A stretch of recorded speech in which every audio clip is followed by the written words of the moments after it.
JoAnna Garcia, Swisher. Swisher, like a Nick Swisher and Steve Swisher. You got it. She plays Betty Grissom, the wife of astronaut Gus Grissom, on the new ABC series, The Astronaut's Wives Club.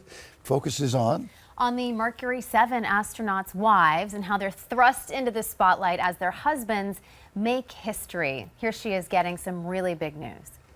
Betty, it's for you. Gus. Why is Dad calling so late? I don't know, sweetie. Something wrong? Hey, hon.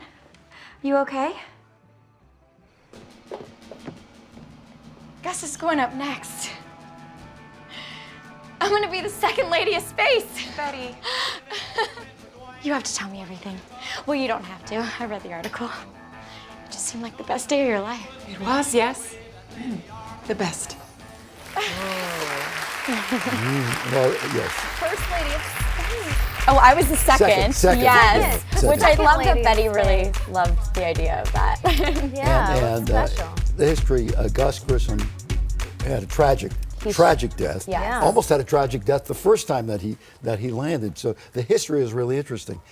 I remember that time really well. And it was the last moment when wives were portrayed as only at support to their husbands. The world changed a minute after that. Absolutely. Yeah. I think one of the coolest parts of this story is that we get to travel through this, incredible chunk of time. We ultimately land on the moon in our show, and you get to see how these women had these sort of we had some very forward-thinking women, feminists, if you will, and how they were able to use this opportunity when they were thrust into the spotlight, not even being prepared for that, but how they really used that to further their careers and their lives and really become confident in that role. Were they aware, and your character in particular, you were all portrayed and cast a certain way, and it was back in the days that one magazine could create the total image for everything. Absolutely. I think it was Life or Look, whatever it was. Life magazine. Yeah, that's how we knew the astronauts. That's how we knew the wives. Yeah. You were all perfect. Superstars. You were all perfect, though, right? Yeah. And it wasn't real. No, never. It never is real, right?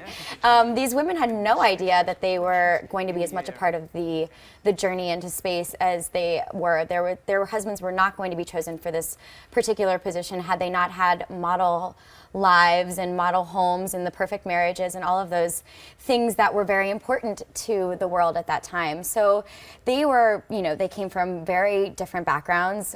Some were more polished than others. Betty wasn't really concerned with social graces as much as she was just a really hardworking mom. Calls it like she sees it. Yeah. And what's interesting is she played the perfect wife and she played that role so well, but she sacrificed a lot. She did. They all did. Leading up to, everything, and then gave the ultimate sacrifice when her husband she worked in order for her husband to go to college and to made get a it degree. happen. Yeah, absolutely. It's funny, when I met her a couple months ago, and she briefly talked about that. We didn't talk too much about the show or anything like that. It was just an opportunity to get to know each other. I really wanted her to know that I came at this with a lot of love and respect, and I wanted to tell her story, because Betty and Gus really did suffer a lot of hiccups along the way. I mean, there was always a little bit of doubt as to whether he made some mistakes or panicked when he came back in from his first mission into space after the first launch. He famously was out in the middle of the ocean, almost getting flooded and drowning in his capsule. I love that you know all of this. He It's so lived it. incredible. I know, it's just so incredible to talk to you about this, because, when Betty came back, she thought, being the second lady of space, that she was going to get to go to the White House and have all of the parades and all of these things that Louise Shepard got to enjoy. Yeah. And so when she realized that was not going to happen, because there was question as to whether Gus, panicked or made some mistakes, it was really heartbreaking. And Gus brought her ultimately to the base and showed her the video footage of his rescue. And really, the rescue was all about the capsule. The capsule, and trying to get out of it. He had to bang the capsule and almost broke his hand to open it. Wow. Yeah, What a exactly. great, I would just think this is such a great experience for you, It because was you so get to dive incredible. into history. Yeah, it was, and it's a really special time. And honestly, there's so much about Betty that made me want to play this role, but to be able to tell this story, a story that, I've met people and they're like, oh, Gus Grissom, he was the one that screwed the pooch. I was like, he did not screw the pooch. Yeah, did not. And it's actually not what he did at all. All So, right. The Astronaut Wives Club premieres tonight at 8 o'clock on ABC. Thank you so What much. a pleasure to meet you. Nice to Come meet back and you. see us again, Thank okay? you, I will. Thank you. Love your enthusiasm.